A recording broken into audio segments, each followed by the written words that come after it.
Fala galera do Sinapse Exatas, tudo bem? Aqui é o professor Mal e hoje nós teremos uma aula de Geometria Plana 2, basicamente um estudo do triângulo, retângulo e polígonos, tudo bem? Eu vou começar falando com vocês sobre as relações métricas no triângulo retângulo. O que é isso, né? Aqui nós temos um triângulo retângulo, começando a preencher esse triângulo retângulo, nós temos esse lado aqui que eu vou chamar de A, que é a hipotenusa, oposto ao ângulo reto, e esse cateto de B e esse cateto de C, tudo bem? Descendo uma altura relativa à hipotenusa de vermelho aqui, eu vou chamar essa altura relativa à hipotenusa de H, tá bom? E essa altura relativa à hipotenusa, ela quebra a hipotenusa em dois segmentos. Um segmento de M, um segmento que eu vou chamar de M e outro de N, tá legal? O M, ele é a projeção do cateto B na hipotenusa e o segmento N, ele é a projeção do cateto C sobre a hipotenusa, tudo bem?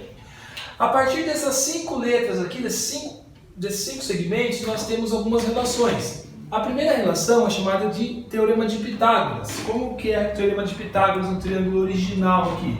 Nós temos que A ao quadrado é igual a B ao quadrado mais C ao quadrado. A relação 2 e a relação 3 são chamadas de relações de Euclides. Quais são elas? Uma fala que um cateto ao quadrado, no caso o B ao quadrado, ele é dado pela hipotenusa vezes a sua projeção. Então, B ao quadrado é igual a vezes M. Analogamente, C ao quadrado vai ser igual a A vezes N, que é a projeção do C, tudo bem? Que é outra relação de Euclides. C ao quadrado igual a A vezes N. A quarta relação e a quinta envolvem a altura. A quarta relação fala que a altura ao quadrado é exatamente igual à multiplicação das projeções M e N. Então, H ao quadrado é igual a M vezes N. E a última relação fala que se eu pegar a altura e multiplicar pela hipotenusa, ou a hipotenusa vezes a altura, que dá na mesma, né? Então, ou seja, A vezes H, é exatamente a mesma coisa do que eu multiplicar os dois catetos do triângulo retângulo, tá legal? Igual a B vezes C. Essas são as relações métricas no triângulo retângulo. A segunda parte da nossa aula de hoje vai falar sobre polígonos em geral, tá? Mais especificamente na soma das medidas dos ângulos internos de um polígono, que a gente abrevia por SAI, soma dos ângulos internos. Para a gente deduzir essa fórmula, nós precisamos entender 3 coisas aqui, ó. Um triângulo, um quadrilátero e um pentágono. O N seria o número de lados da figura e o S aí a soma dos ângulos internos. Nós temos que um triângulo, ele tem quantos lados? 3 lados. Um quadrilátero, 4 lados e um pentágono, 5 lados. Eu consigo traçar quantas diagonais por vértice nesse triângulo?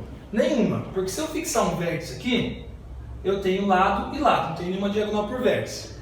Se eu fixar um vértice aqui, quantas diagonais saem por esse vértice?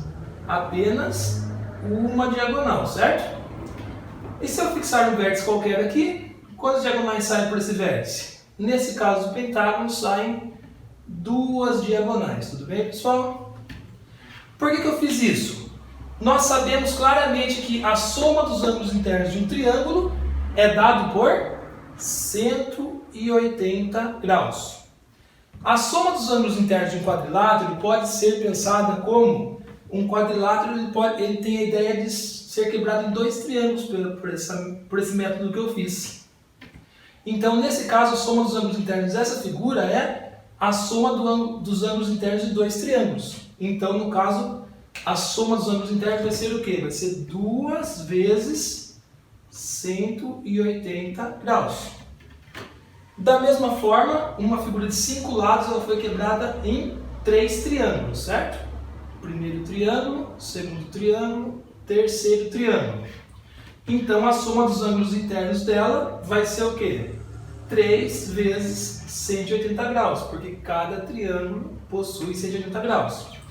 Agora a pergunta é, qual que é a relação desse número 2 com o 4, desse 3 com o 5? Nesse caso, como não tem nada na frente, seria 1, né? 1 vezes 180 com 3.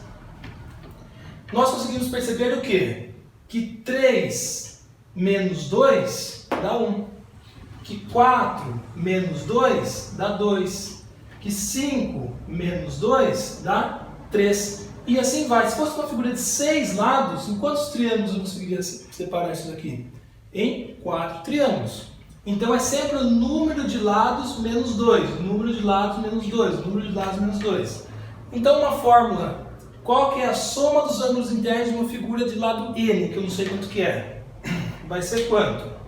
A soma dos ângulos internos vai ser o número de lados menos 2 vezes 180 graus. Essa é a fórmula da soma dos ângulos internos de um polígono qualquer, tudo bem?